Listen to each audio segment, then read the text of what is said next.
자, 그러면 이치에 의하지 않고 단박 깨달음에 이르게 하는 반야심경 속으로 들어가 보기로 합시다.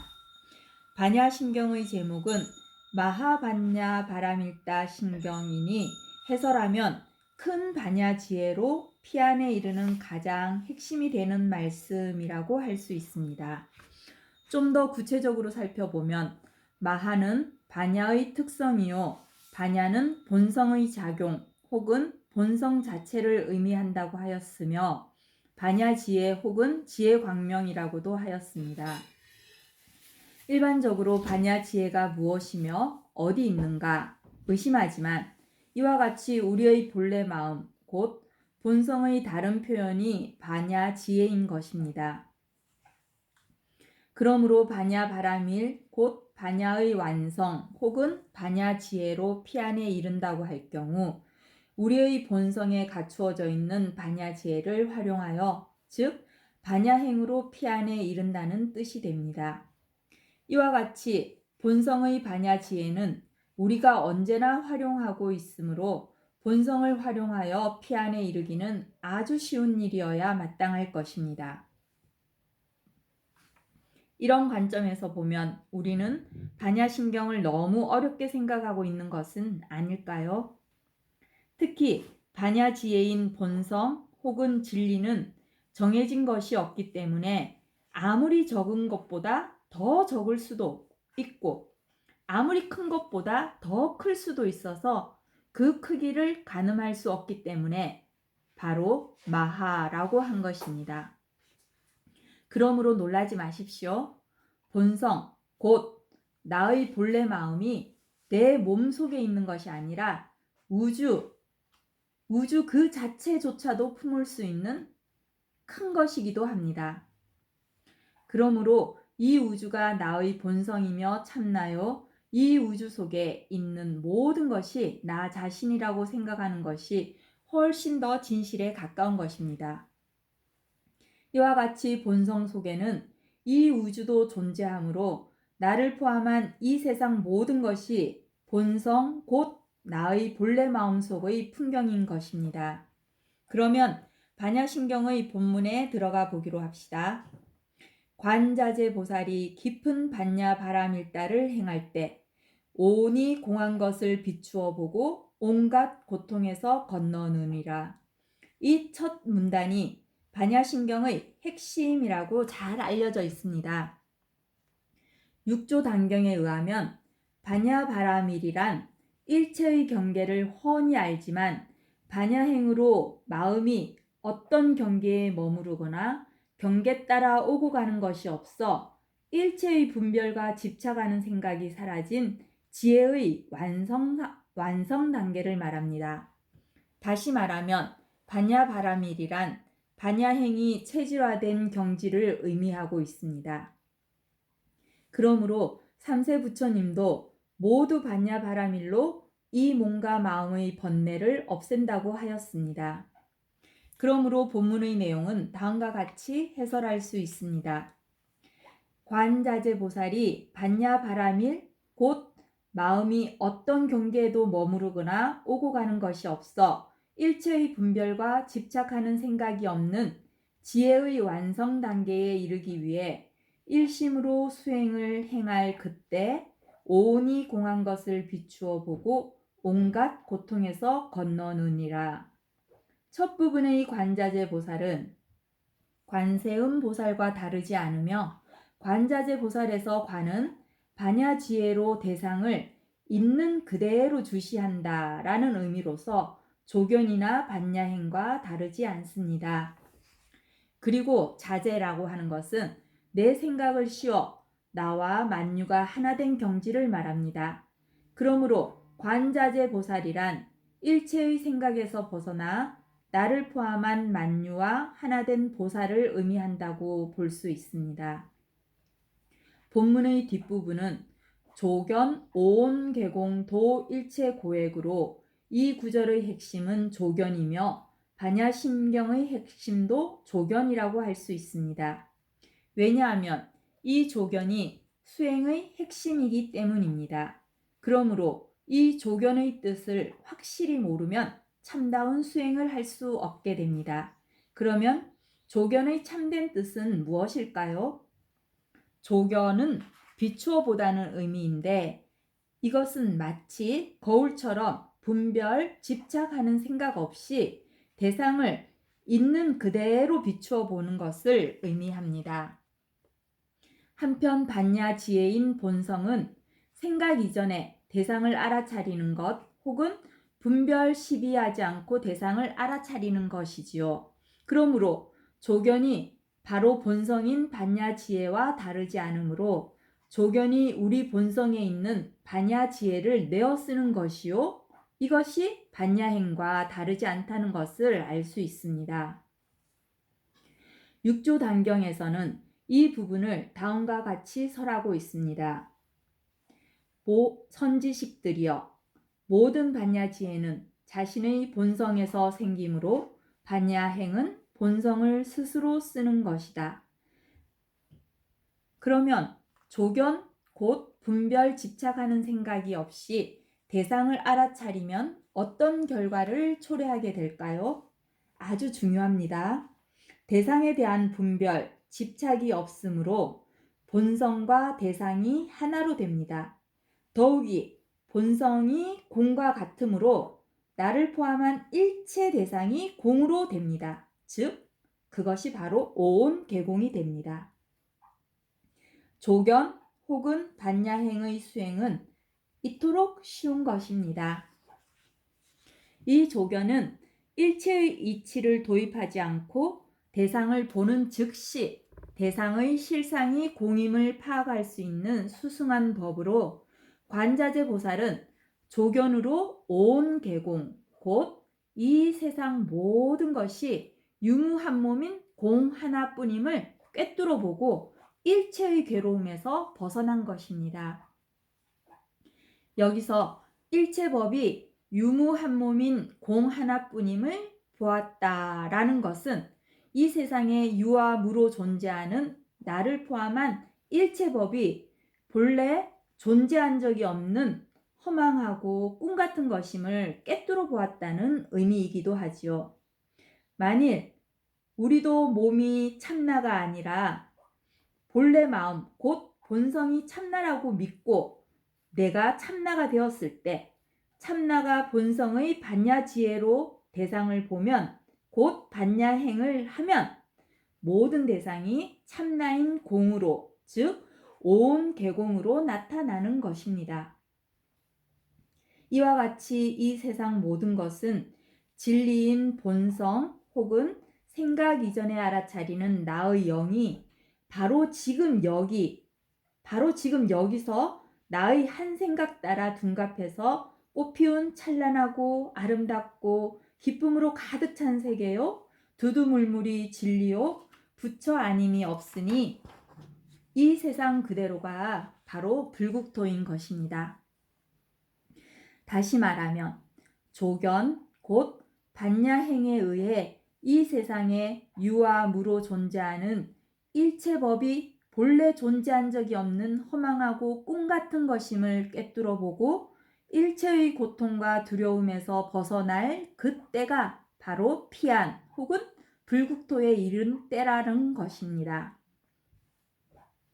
그러므로 이 세상을 떠나 다른 곳에 불국토가 있는 것이 아니라 내 마음이 본성의 반야행으로 일체의 생각을 취하지도 버리지도 않을 바로 그때 이 세상 그대로가 피안이요 불국토라는 것입니다. 그러나 이 세상이 온갖 부조화로 가득한 사바세계라고 보는 사람들은 이 세상을 본성의 지혜의 눈으로 보는 것이 아니라 이 세상 모든 것을 분별하고 욕심내는 중생심으로 보기 때문입니다. 이와 같이 사바세계와 피안의 세계는 모두 내 마음 속에 있는 것입니다. 내 마음이 이 세상에 집착하고 욕심 부리면 이 세상 그대로가 사바세계요. 내 마음이 이 세상의 생각에서 벗어나 본성으로 살아가면 이 세상 그대로가 피안이요 불국토인 것입니다. 육조단경에서는 지금까지 해설한 부분을 다음과 같이 설하고 있습니다. 선지식들이여, 반야행이란 본성의 지혜를 내어 쓰는 것이요, 이 반야행을 하면 사람들이 행하는 좋고 나쁜 일체 경계를 보고 그 어느 것도 취하거나 버리지 않아 마음이 어디에도 물들지 않게 되어 바로 모든 것이 공임을 안다.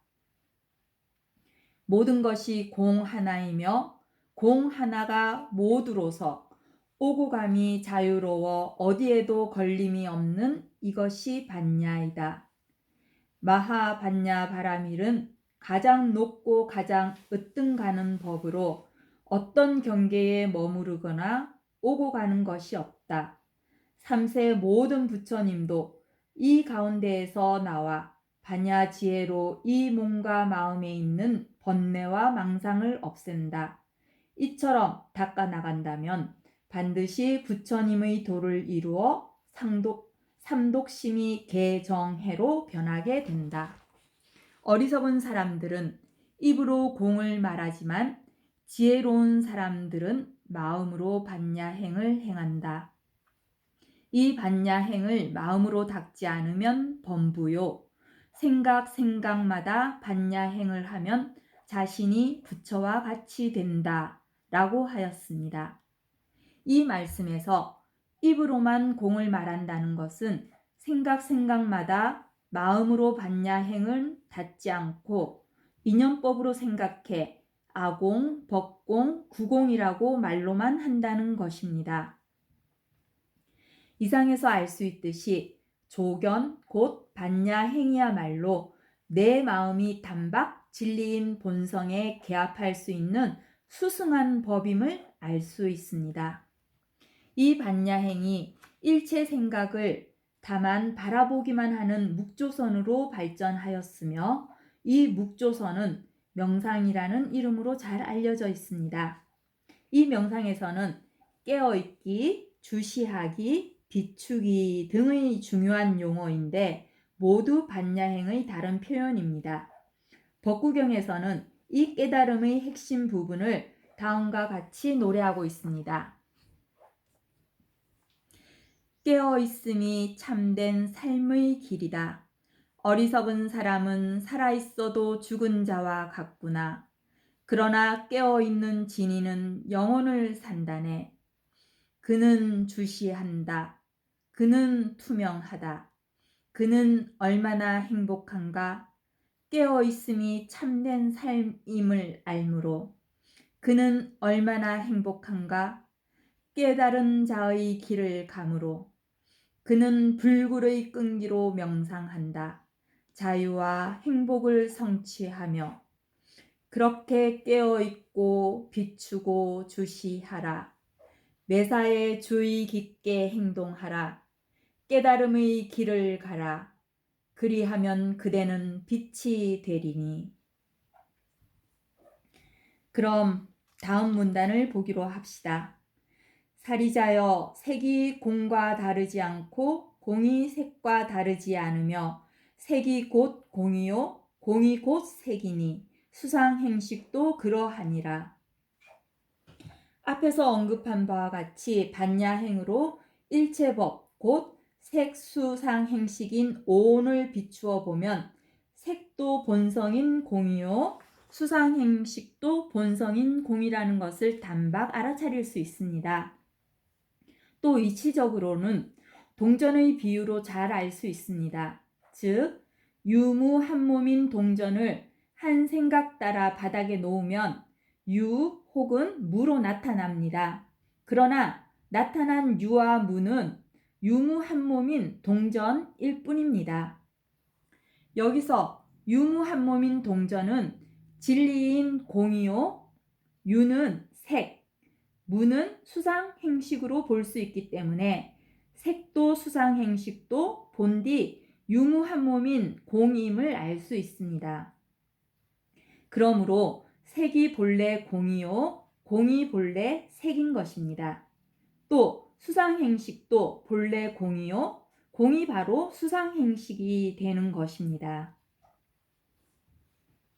다음 문단을 보기로 합시다. 사리자여, 모든 법은 공상으로 나지도 멸하지도 않으며 더럽지도 깨끗하지도 않으며 늘지도 줄지도 않느니라. 여기서 모든 법이 공상이라고 할 때 공이란 진리 혹은 본성의 다른 표현으로 유무 한 몸 혹은 이원적인 두 개념이 한 몸이 된 것을 말합니다. 그리고 상은 모습이라는 의미이며 내적으로는 생각이나 관념이요 외적으로는 대상의 형상을 의미하고 있습니다. 그러므로 공상은 유무 한 몸 혹은 이원적인 두 개념이 한 몸이 된 것으로 이원적인 두 개념이 한 몸이 된 것의 모습을 말합니다. 이 공상을 표현하는 방법은 다양하지만 모두 일체법을 부정하는 진리의 뜻을 간직하고 있습니다. 예를 들면 일체법을 유와 무로 편가르기 하면 일체법이 유와 무에 속하게 됩니다. 이때 공상은 유무 한 몸의 모습으로 나타납니다. 왜냐하면 유무 한 몸은 유도 아니고 무도 아니므로 일체법을 부정하는 진리 혹은 공의 모습을 잘 표현하고 있기 때문입니다. 똑같이 생각하여 일체법을 생과 멸로 편가르기 하면 이때 공상은 생멸 한 몸이요. 이것은 생도 멸도 아니므로 불생불멸이 되고 일체법을 부정하는 진리와 일치하게 됩니다. 만약 일체법을 더러움과 깨끗함으로 편가르기 하면 이때 공상은 더러움, 깨끗함 한 몸이 되고 이것은 더러움도 깨끗함도 아니므로 바로 불구부정이 되고 일체법을 부정하는 진리와 일치하게 됩니다. 또 만약 일체법을 증가와 감소로 편가르기 하면 공상은 증감 한 몸, 곧 부증불감이 되고 일체법을 부정하는 진리와 일치하게 됩니다. 반야신경에서는 공상의 예로 이상의 불생불멸, 불구부정, 부증불감 세 개만을 예로 들고 있습니다. 그렇지만 그 외에 무수히 많습니다. 만약 일체법을 선과 악으로 편가르기 하면 공상은 선악 한 몸, 곧 불선, 불악이 되고 일체법을 부정하는 진리와 일치하게 되는 것과 같은 이치입니다. 이 이치를 더욱 확장하면 공상은 이원적인 두 개념을 부정하는 것이므로 다음과 같이 표현될 수도 있습니다. 얻은 것도 없고 얻지 않은 것도 없다. 들은 것도 없고 듣지 않은 것도 없다. 설한 것도 없고 설하지 않은 것도 없다. 느낀 것도 없고 느끼지 않은 것도 없다. 결국 제법 공상의 목표 지점은 이 세상 모든 것이 진리인 공의 모습으로 나타나기 때문에 일체법이 정해진 바가 아무것도 없으므로 일체법을 생과 사, 더러움과 깨끗함, 증가와 감소 등으로 분별하고 집착하는 생각에서 벗어나 어디에도 걸림없는 진리인 본성에 개합하여 열반에 이르게 하는 것입니다. 잠깐 휴식하고 오겠습니다.